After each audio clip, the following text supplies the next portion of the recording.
Belum lagi misalnya larangan untuk berdemonstrasi kecuali diberitahukan. Jadi demonstrasi harus memberitahukan, wajib memberitahukan. Nah itu di dalam standar-standar hak asasi manusia, orang kalau berkumpul misalnya secara damai, peaceful assembly, memprotes, itu diperbolehkan. Larangan Marxisme, Leninisme. Presiden Soekarno itu ya Marxis. Wakil Presiden saat itu Pak Muhammad Hatta misalnya atau Sultan Syahrir, mantan Perdana Menteri pertama Indonesia, sampai dengan para pendiri bangsa lain rata-rata menganut ideologi Marxisme. Dia didatangin oleh polisi jam 3 pagi. Ini juga penting nih, KUHAP nih kan. Datang jam 3 pagi kepada keluarga miskin. Pekerjaannya sampah. Si Azrilnya ini dulu pernah kerja sebagai sales di Honda, mungkin sales lapis keberapa gitu, hanya Rp400.000 per bulan. Usianya baru 19 tahun. Jadi di 25 Agustus itu dia berulang tahun. Jadi dia baru lepas dari masa kekanak-kanakannya kan. 18 kan anak-anak lah usianya, baru 19 tahun itu. Dengan kondisi luka yang begitu parah. Nggak bisa berobat dan BPJS-nya ditolak. Karena statusnya tersangka, karena statusnya terdakwa. Di lainnya misalnya kameranya dipaksa dirampas gitu kan, diambil paksa gitu. Lalu selesai dengan minta maaf aja begitu. Padahal itu serius loh. Menghalangi tugas jurnalis dengan merampas itu tindakan kriminal. Pertama judicial review bagi masyarakat yang keberatan. Peninjauan kembali peninjauan kembali di Mahkamah Konstitusi, dilihat kembali apakah memang benar pasal-pasal itu inkonstitusional atau konstitusional gitu kan.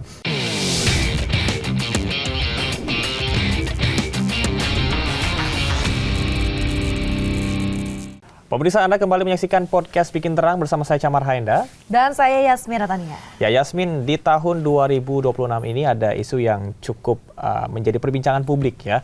Salah satunya adalah berkaitan dengan pasal KUHAP dan juga KUHP yang baru, di mana ini merupakan pembaharuan hukum, tapi di sisi lain juga ada kekhawatiran mengancam kebebasan berpendapat. Ya, karena ada beberapa pasal yang dinilai ini multitafsir sehingga muncul banyak persepsi di masyarakat ya. Kita akan kupas tuntas hari ini bersama dengan Bapak Usman Hamid selaku Direktur Eksekutif Amnesty International Indonesia. Pak Usman, apa kabar, sehat? Baik, terima kasih. Terima kasih sudah bergabung sama kami, Pak Usman. Ya, kalau kita berbicara tentang pasal KUHAP dan juga KUHP ini, sebelum kita melebar nih, sebetulnya apa perbedaan yang akan diterapkan di tahun ini? Mungkin lebih kolonial daripada hukum pidana yang sebelumnya. Lebih kolonial karena misalnya pasal penghinaan presiden dikembalikan ke hukum pidana. Padahal tahun 2006 Mahkamah Konstitusi sudah menghapuskan itu, sudah menyatakan itu inkonstitusional. Pasal itu persis rumusannya dari rumusan hukum pidana di zaman kolonial. Cuman ketika itu penghinaan kepada ratu. Nah, pemerintah beralasan bahwa ya memang ini terkesan seperti mengembalikan pasal-pasal kolonial, tetapi sebenarnya hanya dibatasi pada delik aduan misalnya. Jadi presidennya misalnya harus mengadu terlebih dahulu, baru kemudian polisinya bisa diproses. Padahal esensi dari penghapusan pasal penghinaan presiden dari hukum pidana ketika itu adalah karena presiden itu merupakan entitas yang abstrak, sehingga tidak mungkin ia bisa merasa terhina misalnya gitu. Nah sekarang Anda bayangkan Polres misalnya didatangi oleh katakanlah Prabowo katanya sebagai pribadi misalnya, mengadu sebagai pribadi bahwa ada seseorang yang menghina dirinya misalnya. Sudah pasti Kapolresnya panik dan sudah pasti memproses pidana perkara itu. Sehingga bisa membahayakan kritik masyarakat yang seharusnya diperbolehkan di dalam demokrasi.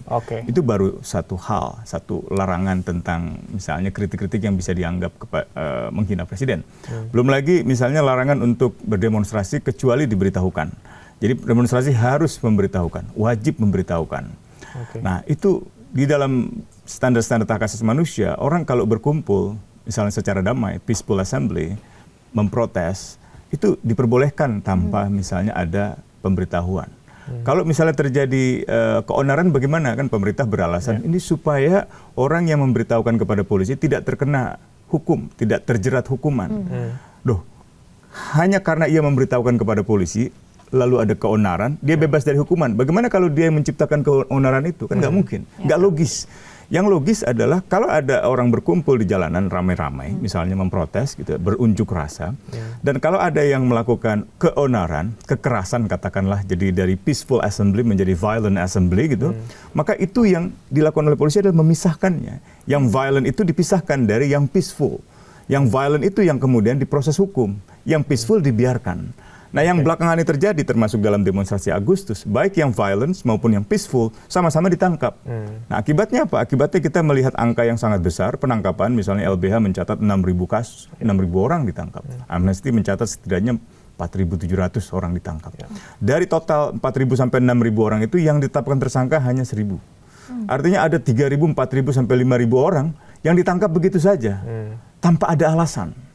Nah, itu yang disebut polisi sebagai pengamanan. Padahal nggak boleh. Dalam demonstrasi itu yang harus dilakukan oleh kepolisian adalah fungsi pelayanan dan perlindungan. Sekarang polisi berubah. Jadi pendekatan pengamanan sekarang berubah menjadi pendekatan pelayanan dan perlindungan. Tapi kan tidak mudah perubahan kebijakan itu untuk diterapkan di lapangan. Belum lagi kalau kita bicara aturan-aturan lain yang seringkali menciptakan situasi keonaran itu sendiri. Misalnya jam 6 sore demonstran sudah dilarang untuk melanjutkan demonstrasi. Dan diminta untuk membubarkan diri. Dan kalau tidak membubarkan diri pada pukul 6 sore misalnya, lalu dibubarkan secara paksa. Nah, ini juga sekarang polisi sudah mulai berefleksi dan mulai membiarkan. Belum lama ini ada demonstrasi sampai malam dibiarkan. Itu sebenarnya yang harusnya dilakukan. Nah, sekarang larangan berdemonstrasi atau misalnya demonstrasi harus memberitahukan kepada kepolisian, itu seharusnya tidak ada aturan itu. Bahkan kalau Anda tidak melakukan pemberitahuan itu, Anda diancam pidana dengan 6 bulan penjara. Itu baru demonstrasi dan kemudian menyatakan kritik. Belum kita berbicara ideologi, larangan Marxisme, Leninisme. Presiden Soekarno itu ya Marxis. Wakil Presiden saat itu Pak Muhammad Hatta misalnya atau Sultan Syahrir, mantan Perdana Menteri pertama Indonesia, sampai dengan para pendiri bangsa lain rata-rata menganut ideologi Marxisme. Dan karena ideologi Marxisme mereka kemudian menentang kolonialisme. Nah, masa kita punya hukum pidana yang melarang pikiran-pikiran Marxisme? Itu artinya kita kembali ke karakter kolonial. Dan ketua DPR sekarang kan cucunya Soekarno. Masa membiarkan pasal pidana yang melarang Marxisme yang dulu menjadi pikiran dari kakeknya.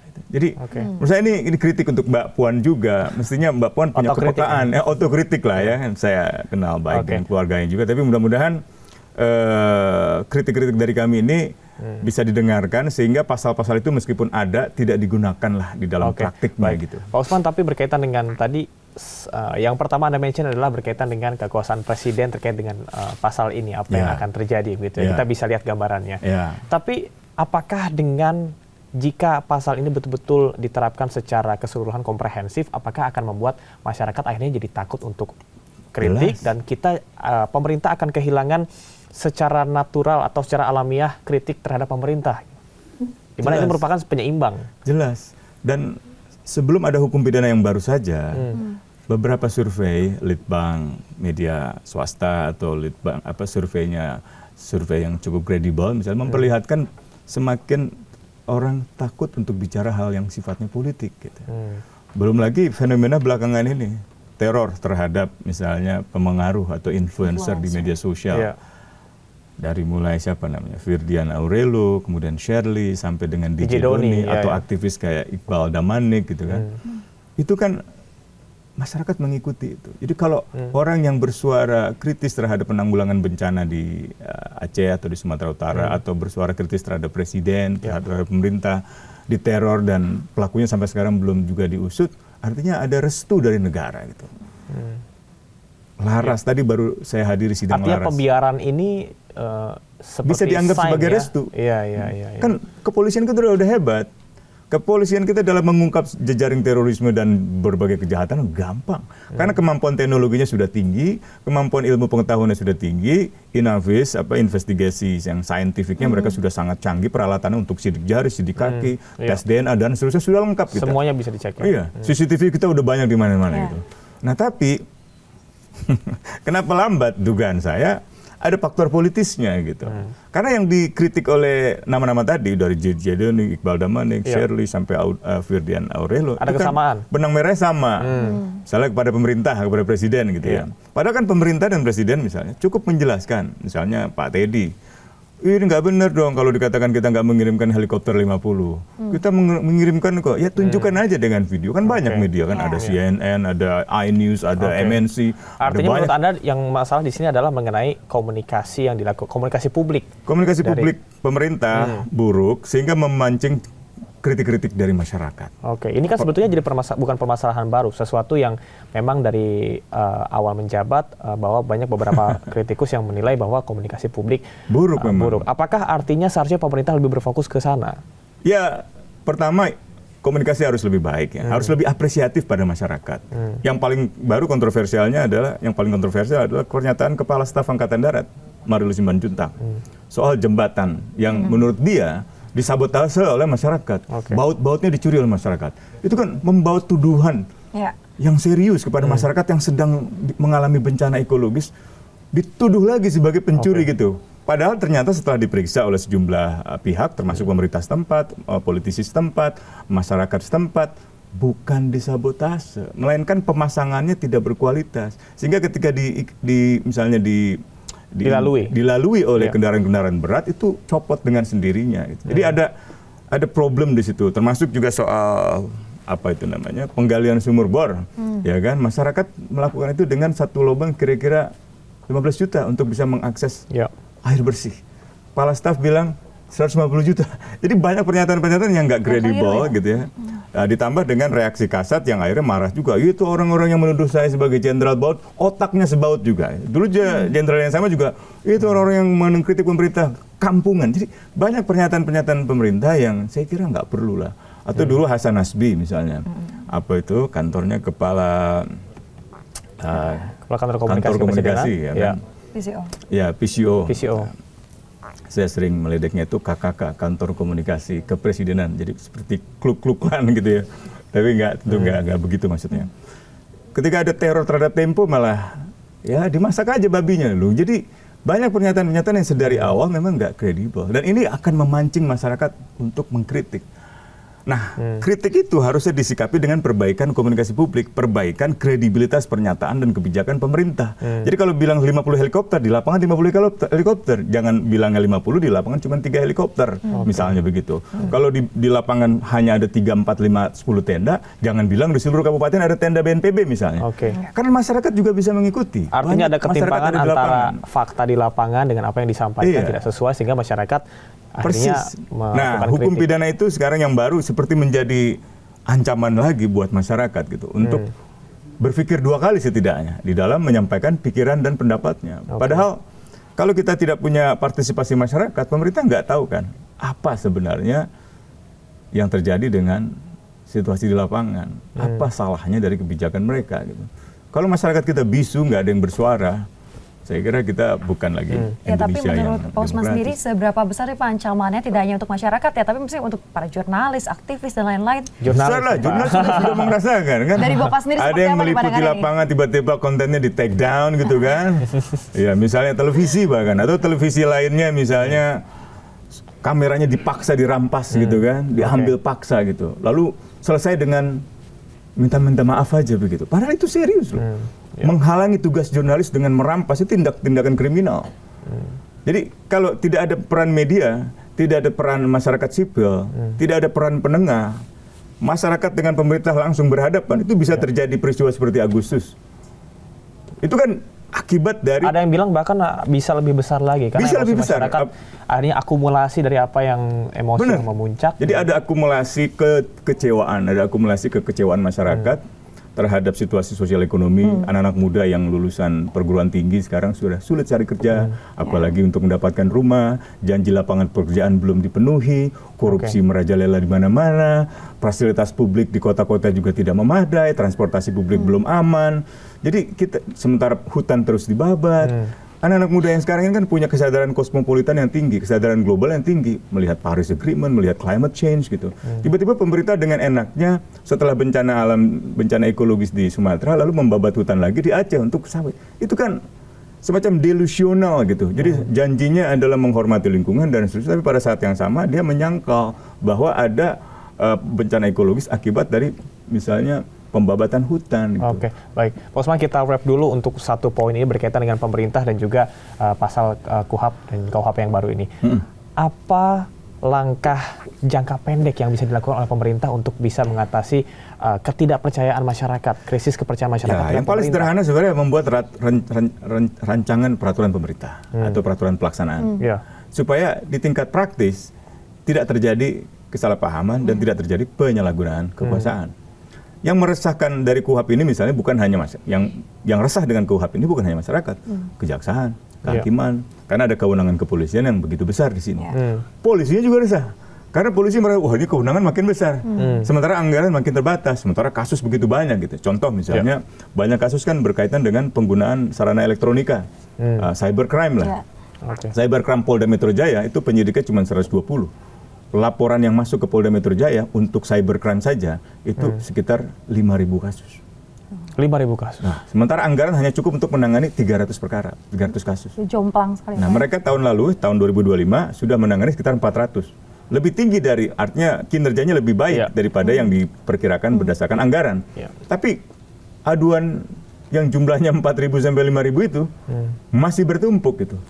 Artinya itu akan jadi masalah besar, belum lagi di pengadilan, belum lagi di lapas. Kan belum lama ini pemerintah mengeluarkan amnesti, grasi, abolisi misalnya, untuk mengurangi jumlah populasi lembaga pemasyarakatan yang sudah overcrowded. Kasus Laras misalnya, Laras yang sekarang ini ditahan di Rutan Pondok Bambu kalau tidak salah, dan dia di Jakarta Selatan, ia tidur dalam satu sel bersama 15 perempuan. Tidurnya sikut ketemu sikut, padahal itu fasilitas sel yang hanya cukup untuk 7-8 orang untuk perempuan. Perempuan tidur berdua aja nggak nyaman, kadang-kadang kan ada privacy dan seterusnya itu. Apalagi sampai 15 orang yang nggak kenal. Kalau kita nginep satu kelas, satu sekolah, satu sahabatan mungkin nggak ada masalah ya. Saya ngerti bahwa di dalam rumah tahanan tidak seperti di rumah kita biasa gitu. Tapi juga ada standar-standar minimum hak asasi manusia untuk seseorang yang diperlakukan, katakanlah yang dirampas kemerdekaannya. Kalau kita bilang aspek manusiawi juga tidak. Iya, bukan berarti saya minta dia dibebaskan. Mestinya sih dibebaskan, karena pasal-pasalnya tidak ada yang kuat untuk menjerat seorang Laras. Jaksa aja hanya menuntut 1 tahun penjara untuk apa? Udah 4 bulan dia ditahan.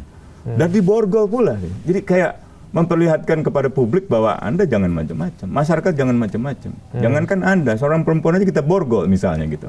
Itu mengirimkan pesan yang menakutkan buat siapapun yang mungkin belum punya pengalaman. Wah, aktivis aja ditangkap gitu kan. Del Pedro aja yang direktur Lokataru ditangkap. Syahdan aja yang udah aktivis maksudnya ditangkap. Bagaimana saya? Jadi itu menciptakan semacam, artinya ada degradasi jiwa kritis masyarakat terhadap pemerintah. Persis gitu. Meskipun pada saat yang sama itu bisa terus menjadi api dalam sekam kan. Orang kan lama-lama jadi kesal kan. Kalau nggak boleh bicara, nggak boleh protes itu lama-lama dia akan suatu hari meledak itu dengan suatu ledakan yang mungkin jadi uproar gitu, jadi terakumulasi, artinya memuncak ya. Memuncak seperti Agustus kemarin itu kan kayak ada frustrasi yang meningkat kan. Kan Juli ekonomi kita turun banget, Agustus awal itu turun banget. Masyarakat sangat kesulitan, bahkan beras langka, minyak langka misalnya gitu. Terlepas dari apapun ya, konflik dengan Riza Hali dan seterusnya, Pertamina, korupsi. Tapi masyarakat kan merasakan kesulitan-kesulitan itu dan mereka demonstrasi. Di tengah demonstrasi itu ada perilaku polisi yang misalnya berlebihan dengan menggunakan kendaraan rantis gitu dan memicu kemarahan yang lebih luas lagi. Dan di balik itu semua ya kenaikan tunjangan anggota dewan yang dipaksakan kan. Kalau saja demonstrasi itu tanggal 25 misalnya didengarkan oleh pemerintah dengan membatalkan tunjangan anggota dewan, mungkin nggak akan terjadi 28-29, nggak akan ada tewasnya Afwan atau di penjaranya Laras dan seterusnya, itu nggak akan ada gitu. Tapi karena pemerintah nggak sensitif, selalu meremehkan tuntutan. Sama seperti sekarang nih, hukum pidana kita protes, KUHP kita protes, lalu pemerintah dan DPR mengatakan enggak kok, kita udah melibatkan partisipasi masyarakat gitu. Padahal kenyataannya enggak. Mungkin kalau bahasa Gen-Z-nya justru silent treatment atau pembiaran atau merasa tidak dianggap. Harusnya ketika ada kritik yang diberikan kepada pemerintah, pemerintah cepat tanggap untuk bisa memberikan respons. Iya, harusnya cepat.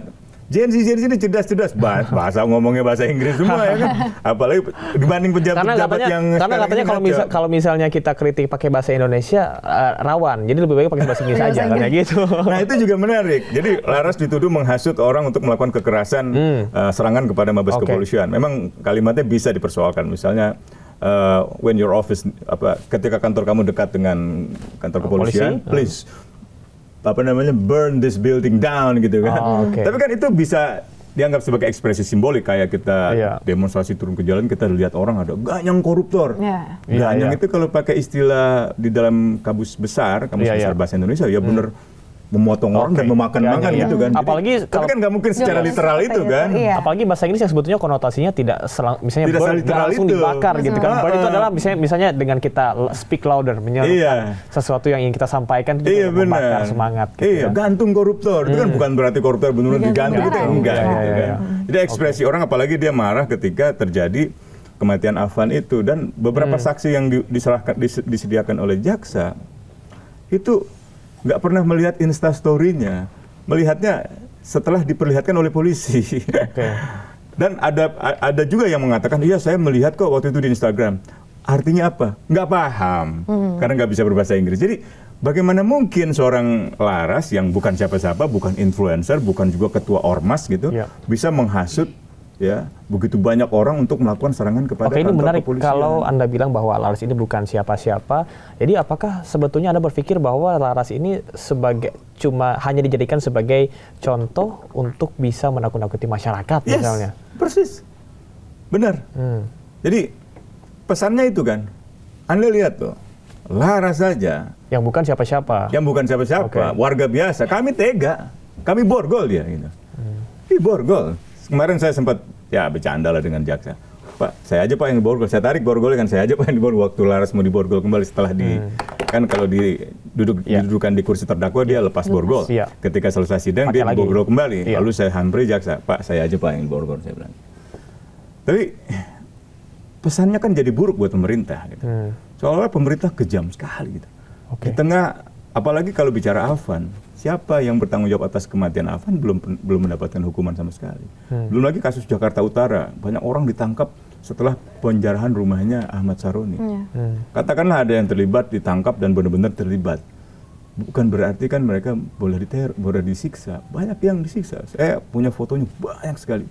Aduh, nggak tega saya ngeliat muka-mukanya, wajah-wajahnya hancur. Saya pernah tunjukkan itu di acara Mabes Polri gitu, di depan para jenderal. Saya perlihatkan, kebetulan mereka punya videotron di tengah, di kiri, dan di kanan gitu kan. Saya tunjukkan semua video-video siksaan itu. Mereka bilang, ya kan pasti ada alasannya Pak Usman. Pasti mereka melakukan kekerasan. Katakanlah mereka melakukan kekerasan. Katakanlah mereka melakukan apa yang dituduhkan oleh Pak Prabowo. Teroris, makar, dan anarkis. Katakanlah itu benar gitu. Tapi kan kita punya hukum, ada azas praduga bersalah, dan yang bisa membuktikan mereka benar bersalah atau tidak adalah hakim. Hak kita apa untuk memukul dia sampai menyiksa begitu parah? Azril ada yang cedera otak sampai hampir permanen. Anak ini padahal hanya ikut melihat demonstrasi di belakang gedung DPR RI, pulangnya dia melihat kejadian seorang pengendara mobil panik di depan rel kereta, lalu diwawancara dia oleh televisi swasta. Ada apa itu? Kenapa? Dia jelasin dengan lugunya. Masih sehat kondisinya. Nah, 2 malam berikutnya dia ditangkap dengan tuduhan dia merusak gerbang DPR dan merusak mobil seorang pejabat Kementerian Dalam Negeri gitu. Tuduhan itu ada buktinya? Nggak ada. Saya udah baca itu semuanya. Dan bapaknya ini seorang tukang sampah di Petamburan. Bapaknya ikut mendampingi, dia didatangin oleh polisi jam 3 pagi. Ini juga penting nih, KUHAP nih kan. Datang jam 3 pagi kepada keluarga miskin. Pekerjaannya sampah. Si Azrilnya ini dulu pernah kerja sebagai sales di Honda, mungkin sales lapis keberapa gitu, hanya Rp400.000 per bulan. Usianya baru 19 tahun. Jadi di 25 Agustus itu dia berulang tahun. Jadi dia baru lepas dari masa kekanak-kanakannya kan. 18 kan anak-anak lah usianya, baru 19 tahun itu. Dengan kondisi luka yang begitu parah. Nggak bisa berobat dan BPJS-nya ditolak. Karena statusnya tersangka, karena statusnya terdakwa. Nah ini juga penting nih dalam KUHAP ke depan ini. Bagaimana ada satu lagi yang kalau nggak salah cedera kakinya. Ini menarik, saya baru nggak tahu ya Mina, kita mungkin baru tahu juga. Apabila sudah terdakwa artinya hak BPJS-nya dicabut. Nah itu aturannya di mana? Saya juga nggak ngerti kenapa sampai begitu. Padahal kan harusnya enggak dong. Harusnya kan tetap orang memerlukan, itu kan basic esensial. Air yang bersih, basic human right ya. Basic human right, essential needs. Kalau orang-orang yang kaya bisa beli beli sel, bisa beli fasilitas sel. Ini orang-orang yang miskin nggak punya akses pada hal-hal semacam itu. Akhirnya menerima begitu banyak. Nah, KUHAP itu penting untuk memastikan bahwa aparat kepolisian tidak menyalahgunakan kewenangannya dalam menangkap orang, nggak memukul, memberikan surat. Ada jurnalis yang di mana Morowali ya, baru-baru ini terjadi kan, diambil paksa gitu kan. Padahal dia berusaha meminta, coba tunjukkan suratnya. Ditunjukkan oleh Kasat Reskrimnya, mau difoto, nggak boleh. Keluarganya meminta kan, coba serahkan, nggak dikasih. Terus dia sudah diangkat paksa. Diangkatnya benar-benar diangkut seperti binatang. Binatang aja seharusnya nggak diperlakukan dengan cara yang seperti itu. Gitu. Belum lagi nenek Saudah yang, nah itu mungkin masyarakat lah ya, tapi saya nggak tahu. Tapi banyak sekali perilaku anggota kepolisian yang saya kira harus dikoreksi gitu. Mereka menyadari ini kok. Dan kadang-kadang mereka juga mengatakan kepada saya, sebenarnya kami juga bingung mas, sebenarnya kami juga nggak mau melakukan kekerasan.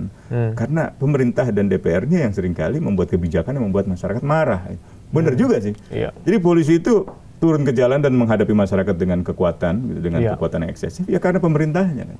Dan seringkali di daerah-daerah itu masyarakat pengen ketemu bupatinya, pengen ketemu wali kotanya, pengen ketemu gubernurnya, gubernurnya nggak mau ketemu.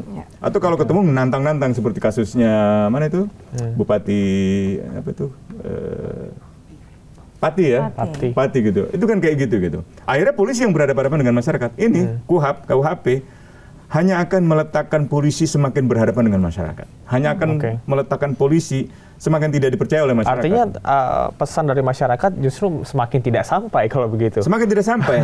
Lihat aja pernyataan pejabat pemerintahan, nggak ada yang nyambung dengan tuntutan di masyarakat. Semua seperti in denial, in delusion. Jadi delusional banget. Gitu. Bagaimana Anda melihat realita yang harus bisa tersampaikan kepada Presiden? Nah, menurut saya ini kunci orang-orang sekitarnya ini nih.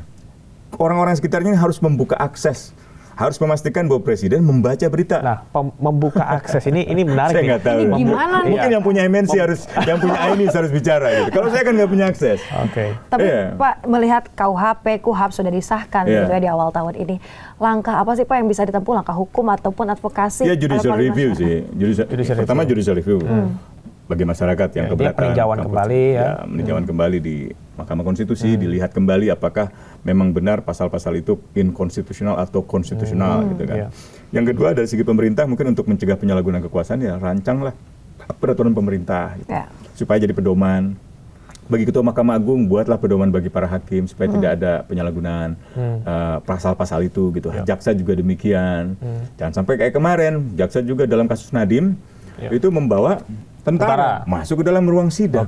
Apakah itu sesuatu yang baru pertama kali ini kita konfirmasi ya? Atau sebelumnya pernah ada seperti itu? Pernah, tapi tidak sevulgar itu. Urgensinya apa? Nggak ada urgensi. Sebetulnya kan kecuali ketika ada sesuatu operasi terjadi militer dari Presiden Donald Trump mau menculik ketua pengadilan. Nah, tentara masih ketika sesuatu boleh. Jadi ada backgroundnya dong. Kenapa alasannya? Nah, dugaan saya ini karena ada konflik pertama antara kejaksaan dengan kepolisian. Selama ini ya kasus macam-macam nih, kasus timah gitu kan, dalam banyak kasus-kasus penegakan hukum lah gitu, sehingga kepolisian dengan kejaksaan seperti nggak sinkron. Pernah ingat gak kasus Densus diinterogasi di kejaksaan atau sebaliknya orang kejaksaan Jampitsus kalau nggak salah diikuti oleh Densus gitu kan. Pernah juga kejaksaan dikepung oleh Brimob. Ini ada konflik yang sebenarnya nyata di depan kita, tapi pemerintah nggak mengatasi konflik itu, malah mencari cara yang seperti menambah masalah kan. Harusnya kan konflik kejaksaan dengan kepolisian diselesaikan terlebih dahulu. Sehingga kejaksaan bisa kembali percaya pada polisi sebagai pihak yang bertugas melindungi dan mengamankan personil kejaksaan dan kehakiman. Bukan kemudian malah mencari cara perlindungan yang lain dari tentara. Berarti terkesan dibiarkan. Dan tentara juga harusnya menolak. Enggak dong, jangan libatkan kami dalam pengamanan jaksa. Kami bukan satpamnya jaksa. Kami adalah instansi negara yang melaksanakan kebijakan di sektor pertahanan. Kalau ada CIA, FBI, atau DEA datang ke Indonesia mau menculik Presiden Indonesia, menangkap atas alasan apapun seperti Presiden Venezuela, itu urusan tentara. Keamanan. Sebegitu besar tugas tentara itu. Bukan ngurusin ngawal jaksa, itu merendahkan fungsi konstitusional militer. Baik, ini kita beralih ke pasal-pasal selanjutnya yang juga cukup menjadi isu ya. Kalau kita bilang di dunia internasional ada pasal 411 dan juga 412 berkaitan dengan kumpul kebo ya, zina segala macam gitu kan. Apakah ini akan ada ancaman atau persekusi, diskriminasi terhadap perempuan atau komunitas adat atau LGBT yang memang mereka nggak punya akses untuk perkawinan formal? Bisa, itu bisa juga membuka ruang intervensi atau intrusi terhadap kehidupan pribadi. Oke. Ini kita harus bisa bedakan kehidupan pribadi dengan memang hak sejauh mana negara bisa ikut campur gitu. Iya. Negara bisa ikut campur ketika katakanlah sepasang atau sebuah pasangan gitu ya melakukan kekerasan terhadap pasangannya. Gitu. Misalnya pacaran dalam suatu di bioskop dia melakukan kekerasan atau di dalam rumah dia melakukan kekerasan, itu urusan polisi. Atau kalau bahkan dia kalau sah pun, misalnya kalau dia menikah dengan KUA dan seterusnya gitu ya, ada RT pun tapi melakukan kekerasan dalam rumah tangga, itu urusan polisi. Oke. Nah, selama ini kan kebalik ada tindak kriminal. Iya, itu kriminal gitu. Undang-undang PKDRT, undang-undang TPKS itu kan semuanya melarang itu gitu. Tapi kalau ada hubungan yang sifatnya kan banyak ya. Anak-anak muda sekarang juga banyak yang pacaran hidup dalam satu rumah, living satu together ya. Iya, biasanya untuk penghematan gitu kan atau untuk belajar bersama gitu. Nah, yang menyusun undang-undang ini pikirannya terlalu ngeres menurut saya. Seolah-olah kalau sudah tinggal satu rumah pasti melakukan hubungan seksual yang katakanlah di luar kepatutan gitu kan, atau kalau sudah hidup di rumah dalam katakan dalam satu rumah bersama gitu sudah pasti ini selingkuhannya ini gitu. Jadi pikirannya masih sangat menurut saya rendah sih. Saya bukan mau mentoleransi perselingkuhan, tidak gitu ya. Apalagi kalau ia pejabat publik, saya kira publik berhak untuk mempersoalkan itu gitu kan. Anggaran negara dipakai, anggaran rakyat dipakai gitu kan. Ada kebohongan publik gitu. Belum lagi urusan lain-lain ya, urusan hukum, urusan status anak, macam-macam lah gitu. Tapi yang saya mau katakan adalah uruslah urusan-urusan yang sifatnya umum oleh negara. Yang sifatnya privat, khusus, biarkanlah masyarakat sendiri. Karena masyarakat juga tahu mana yang benar, mana yang tidak, mana yang salah, mana yang tidak. Kalaupun ada keberatan, misalnya seorang istri melaporkan suaminya tidur atau tinggal di suatu rumah bersama dengan perempuan lain, ya ceraikan aja, gugat cerai aja. Itu kan urusan keperdataan itu, urusan sivil, bukan urusan pidana gitu. Kecuali kekerasan, incest, memperkosa anak misalnya, atau paman memperkosa ponakan, dan itu jelas. Tapi ada masyarakat yang juga berpendapat dan setuju dengan pasal ini karena sesuai dengan adat ketimuran, nilai dan moral. Enggak, saya nggak pernah percaya itu. Nggak ada yang disebut ketimuran dan biasanya itu hanya alasan untuk membenarkan pelanggaran itu. Kita harusnya punya kesadaran bahwa bangsa Indonesia ini punya standar nilai yang universal. Gitu. Jadi entah baik itu saya sebagai orang Indonesia, sebagai orang Tionghoa, atau sebagai orang Arab, atau sebagai orang Prancis, atau sebagai orang Afrika, dimanapun punya semacam keinginan hidup yang sama kan, bebas dari rasa takut, bebas dari intervensi, ingin sejahtera, ingin berkarya, ingin punya akses pendidikan, semua sama kok manusia dimanapun gitu. Saya nggak percaya dengan ketimuran. Sama kayak Trump juga gitu kan, yang Amerika sejati adalah yang Kristen dan kulit putih loh, seolah-olah yang kulit hitam enggak, seolah-olah yang kulit berwarna tidak. Ini pandangan-pandangan rasis seperti Donald Trumpnya India ini, Narendra Modi. India yang sejati adalah India yang Hindu, yang Islam bukan. Wah itu kan bahaya. Di Myanmar juga begitu. Jadi ada banyak politisi-politisi yang sayap kanan yang seringkali membangga-banggakan ras, kulit warna, kulit atau agama atau kebangsaan. Kita juga punya itu tuh, punya kecenderungan di Indonesia tuh. Seolah-olah bangsa kita bangsa yang hebat, ditawarin bantuan nggak mau gitu kan. Padahal kita benar-benar butuh. Kan harusnya semangat kebangsaan itu didasarkan pada semangat persaudaraan universal gitu. Ini berkaitan dengan hal tadi cukup menarik mengenai intoleransi. Ada pasal-pasal berkaitan dengan kebebasan beragama dan berkeyakinan. Apakah ini juga akan nantinya kalau saya bilang saat ini justru toleransi Indonesia sudah semakin baik ya. Tapi apakah ini akan menurunkan kembali rasa toleransi kita? Bisa dengan kalau tidak salah pasal penodaan agama, penistaan agama sekarang jadi 4. Jadi 4 pasal itu, termasuk larangan untuk kalau Anda misalnya meragukan Tuhan gitu, menjadi ateis gitu kan. Menjadi ateis itu kan sebenarnya pilihan. Bahkan di dalam banyak ajaran agama dibolehkan itu. Di dalam Islam misalnya ada firman Tuhan yang mengatakan la ikraha fiddin. Tidak boleh ada paksaan di dalam agama. Jadi kalau orang nggak percaya pada agama, nggak percaya pada Tuhan, nggak boleh dipaksa. nggak boleh ada kekerasan. Nah, dalam hukum pidana yang ini, ateisme itu bisa dipidanakan. Jadi ateisme, separatisme, atau marxisme, atau apapun yang sifatnya isme dianggap mengancam Pancasila, atau ingin mengganti Pancasila, itu bisa dipidanakan. Padahal Pancasila itu terdiri dari isme-isme itu.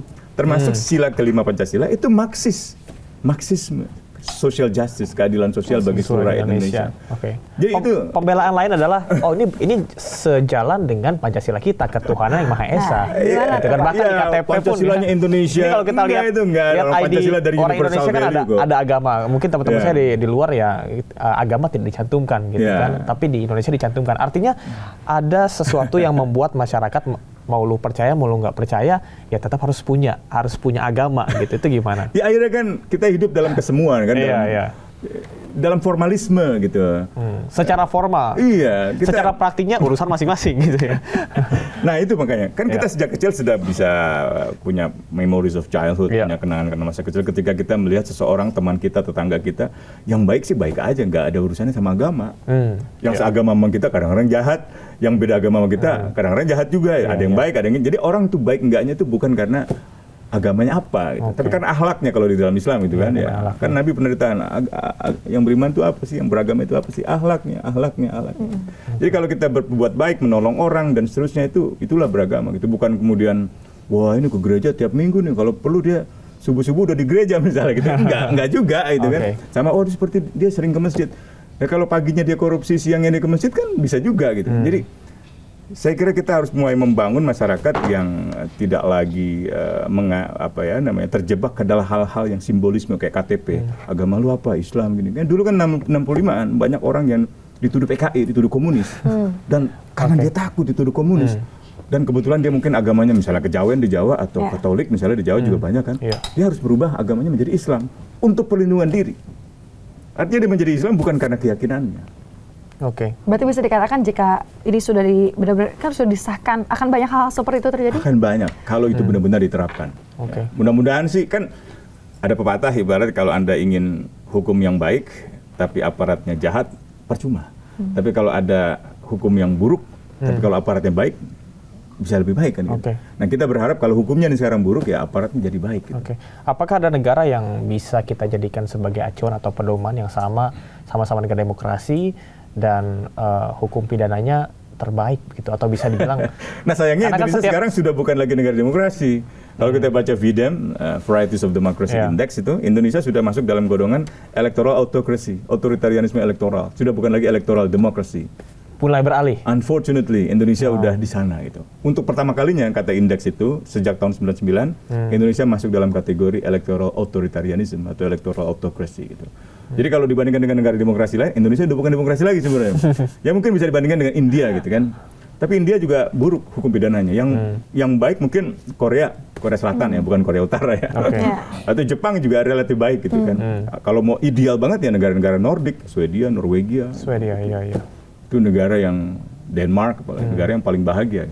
Meskipun kata Pak Prabowo Indonesia paling bahagia katanya. Betul nggak? Hari ini memastikan. Ya sih bahagia. Berdasarkan dari Harvard kalau nggak salah. Iya katanya Harvard dari Gallup. Saya kaget juga. Saya ragu. Mungkin karena Indonesia punya semacam semacam sikap nerimo, rasa syukur yang tinggi ya. Rasa syukur yang tinggi gitu kan. Mas maaf kaki saya diinjek mas gitu kan, masih sopan itu orang Indonesia kan gitu ya. Gak enakan gitu. Kalau boleh bisa to the point. Udahlah masih mending ada nasinya kan, daripada nggak ada nasinya sama sekali gitu. Orang bersyukur terus. Masih untung. Tangannya luka, kepalanya masih untung gitu. Baik Pak Usman, ini melihat secara keseluruhan, apakah kita melihat ruang gerak masyarakat sipil nantinya akan semakin sempit, dan sebetulnya tadi peninjauan kembali apa yang harus dilakukan baik jangka pendek maupun jangka panjang? Peninjauan kembali pasal-pasal yang bermasalah yang mengancam prinsip negara hukum, hak asasi manusia dan demokrasi. Jadi saya berharap sekali Mahkamah Konstitusi mengabulkan. Sebenarnya yang dipersoalkan oleh banyak kalangan bukan hanya substansi hukum pidananya atau KUHAP-nya, tapi juga proses perumusannya kan yang dianggap ugal-ugalan gitu ya. Banyak pembahasan yang berlangsung tertutup di akhir pekan, di luar jam kerja, di luar gedung DPR RI misalnya. Dan itu bukan hanya undang-undang hukum pidana, tapi undang-undang yang lainnya juga. Nah yang kedua, mungkin kita ingin agar kepolisian tidak sembarangan lah proses perkara gitu. Ya. Kayak tadi saya cerita cybercrime di Polda Metro Jaya, itu kan 4.000 kasus. Kalau mau dikerjain semua, tipes semua tuh penyidik kepolisian tuh yang 120 untuk urusan cybercrime misalnya gitu kan. Jadi kejaksaan juga begitu, akan sibuk ngapain ngurusin kasus-kasus yang sekarang ini, penangkapan para aktivis gitu yang ya gimana ya, masih banyak permasalahan yang sebetulnya lebih urgensinya lebih tinggi. Yang urgensinya lebih tinggi gitu. Itu yang menurut saya harus ada perbaikan lah. Oke. Ini Yasmin sebenarnya Pak, kalau melihat ke belakang terkait dengan pengesahan ini ada dirasa DPR tuh pemerintah tuh seperti tuli begitu Pak, tidak mendengarkan masukan berbagai masyarakat. Itu pandangan Bapak sendiri seperti apa sih? Apakah ada keterlibatan juga mungkin diajak dari Amnesty International dalam ini pengesahan KUHP Kayaknya ini? kita waktu itu nggak sempat diundang ya. Nah, mungkin karena nggak tahu deh, banyak juga organisasi yang nggak diundang gitu. Padahal kami di masa periode DPR tahun 2000-an kalau nggak salah pernah ikut terlibat dalam pembahasan, bahkan kami sudah melakukan kajian yang cukup serius itu terhadap KUHP misalnya gitu, dan pernah mengirimkan surat kepada komisi di DPR yang membahas masalah KUHP ketika itu. Tapi dalam proses pengesahan KUHP yang terbaru ini kita nggak terlibat sama sekali, dan banyak sekali organisasi lain yang juga menyatakan protes karena tidak dilibatkan. Gitu. Banyak sebetulnya pasal-pasal yang akhirnya diterapkan tanpa adanya diskusi publik sebelumnya. Iya. Apakah ini jadi suatu masalah besar? Masih ada 4 tahun lagi Pak Prabowo memimpin. Apa yang harus beliau lakukan?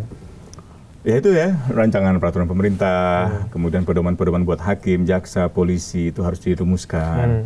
Kemudian juga mungkin prioritas pembangunan proyek-proyek strategis nasional sebaiknya diperlambat dulu lah atau ditinjau kembali lah. Karena ini banyak sekali diprotes oleh masyarakat, dan protes-protes masyarakat itu seringkali berhadapan dengan penangkapan kepolisian. Kepolisian berada dalam posisi seperti keterpaksaan kan. Ya mau nggak mau harus mengamankan kebijakan pemerintah. Padahal sebenarnya mungkin dia juga nggak mau gitu kan. Nah, mungkin nggak ada pilihan. Nggak ada pilihan gitu.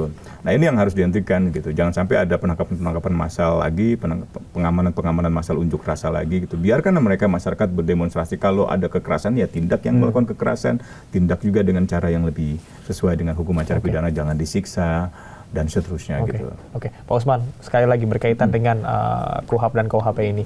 Pemerintah dan DPR seringkali membingkai bahwasanya KUHP dan KUHP yang baru ini adalah produk hasil karya anak bangsa dan juga merupakan salah satu bentuk dekolonisasi dari peninggalan warisan Belanda. Apakah Anda setuju dengan itu atau ini sebenarnya sebuah pembenaran aja? Ya, saya juga berharapnya begitu. Ini sebenarnya satu masterpiece yang harusnya dihasilkan oleh hasil karya anak bangsa Indonesia, tapi sayangnya isinya tidak. Kalaupun saya harus memuji, misalnya ada satu lah ya, pasal hukum pidana mati ya.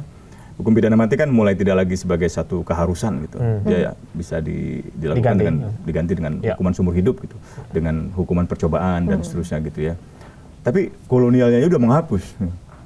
Artinya kita juga belum maju-maju amat gitu ya. Artinya ketika Belanda, mana lagi Prancis, mana lagi yang suka menjajah Spanyol gitu kan, Inggris gitu, dan lain-lain itu yang dulu menjajah itu, sekarang mereka nggak punya hukuman mati.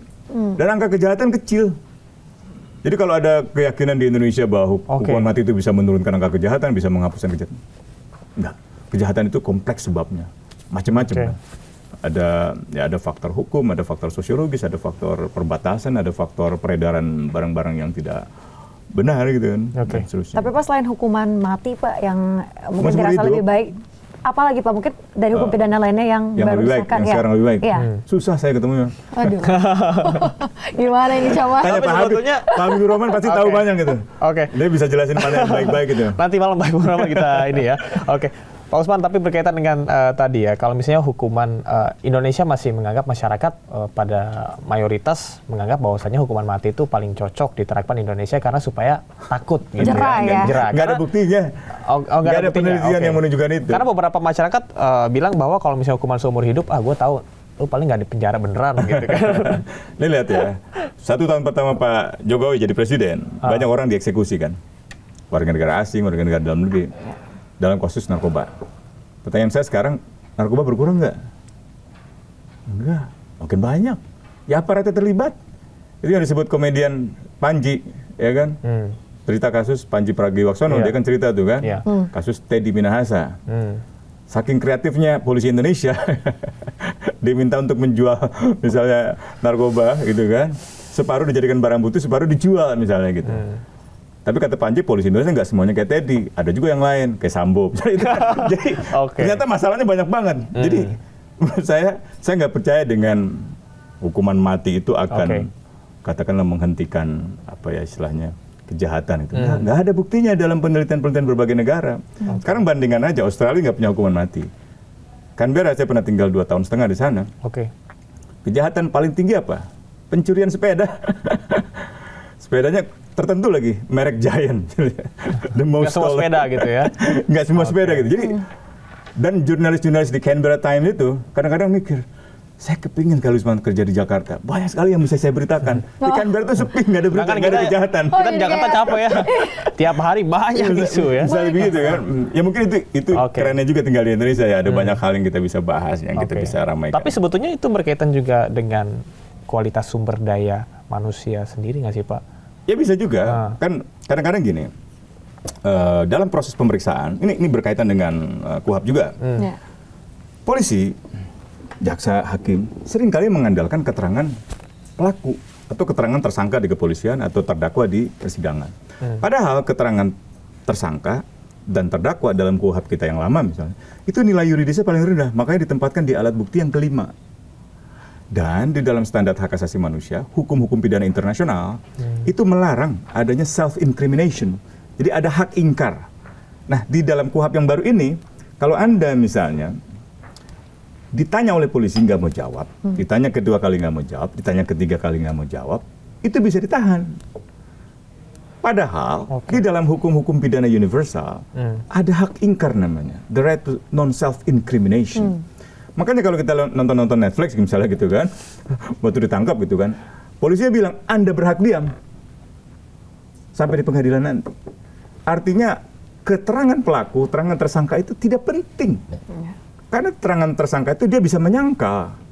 Yang penting itu keterangan saksi. Kalau Yasmin bilang, saya nggak melakukan itu. Tapi ada 10 saksi yang mengatakan, ya Yasmin yang melakukan itu. Waktu dia menggunakan seragam merah dan seterusnya, jamnya ada di Ainus dan seterusnya. Nggak bisa lagi dia menyangkal.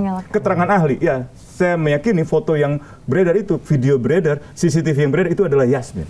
Ahli mengatakan itu. Petunjuk surat, oh di depan resepsionis ada daftar absensinya Yasmin. Yasmin bilang nggak ada gunanya penyangkalan itu gitu. Tapi sebaliknya kalau polisi mengandalkan keterangan Yasmin, dia nggak jawab, dipaksa dijawab, ditahan, sampai akhirnya Yasmin mengaku, bukan karena benar-benar dia melakukannya, tapi karena dia nggak tahan lagi rasa sakit. Nggak ada pilihan gitu Pak? Nggak ada pilihan. Diancam. Daripada gue mati gitu kan? Kamu ya nanti kita bilangin sama MNC ini supaya dipecat misalnya gitu kan. Nanti kamu bilangin sama ibu kamu supaya gini-gini, dan macam-macam kan. Atau disiksa. Jadi keterangan yang diperoleh dengan cara-cara penyiksaan, dengan cara-cara intimidasi, paksaan, bukan hanya melanggar hak asasi manusia, tidak manusiawi, tapi juga menghasilkan bukti yang salah. Nah itu seringkali terjadi pada kasus hukuman mati. Dulu kasus siapa itu namanya, Wisman atau siapa namanya, orang Nias, anaknya baru ditangkap ketika masih usia anak-anak, didampingi oleh Kontras. Ternyata waktu dia ditangkap dan divonis hukuman mati itu masih anak-anak. Dan yang lebih parah lagi adalah dia disiksa selama proses pemeriksaan di kepolisian. Dulu ada kasus JIS cukup kontroversial, kasus seorang anak yang diduga menjadi korban pedofilia misalnya gitu, sodomi gitu. Office boy-nya ditangkap, disiksa, beberapa orang disiksa, mukanya babak belur, satu orang mati. Dan singkat kata kasus itu berujung dengan kejelasan bahwa tidak ada sodomi itu. Karena peristiwa yang dimaksud dengan peristiwa tempat kejadian perkara di ruang guru yang sangat transparan, kaca-kaca transparan. Terlihat, Dan belakangan diduga orang tua dari anak itu memang ingin mencari uang, keuntungan dari sekolahnya. Lalu kemudian anaknya ternyata punya problem hair loss gitu di dalam lubang anusnya itu. Jadi ada banyak bukti saintifik yang diabaikan, ya, dikalahkan oleh bukti keterangan pelaku yang sudah mati nggak bisa dihidupkan. Kalau orang dieksekusi mati, divonis bersalah dengan proses pemeriksaan yang bermasalah itu, yang disiksa itu, ketika dia dieksekusi dan ternyata di kemudian hari seperti kasusnya Sengkon dan Karta di masa Orde Baru, ternyata pelaku sesungguhnya bukan dia, melainkan ada orang lain. Gimana kita merehabilitasinya? Belum lagi faktor misalnya ekonomi. Banyak sekali orang yang terkena hukuman mati itu ekonominya lemah. Yang paling sederhana TKW kita di Malaysia, TKW kita di Saudi Arabia, Kan kita bahkan nggak tahu dia sedang diadili. Tiba-tiba kita tahu dia dipulangkan dalam keadaan mayat. Bahkan untuk menyaksikan proses hukumnya aja kita nggak bisa misalnya. Karena dia nggak bisa menyewa pengacara mahal. Wilfrida waktu di Malaysia itu, dia sampai dibebaskan itu setelah beberapa pihak menyewa pengacara yang sangat mahal.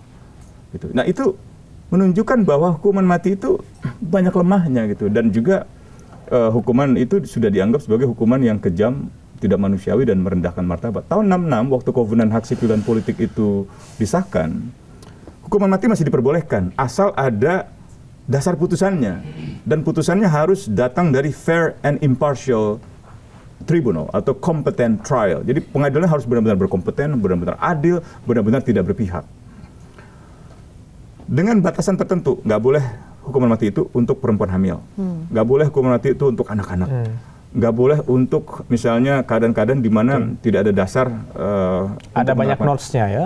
Ya, tapi belakangan overtime, seiring waktu, ya, tahun 67, 68, 70-an, 80-an, ada studi PBB yang memperlihatkan bahwa hukuman mati nggak ada hubungannya dengan deterrent effect, nggak ada hubungannya dengan efek gentar maupun efek jerak. Nggak ada hubungannya dengan pengurangan atau kenaikan angka kejahatan dan seterusnya gitu.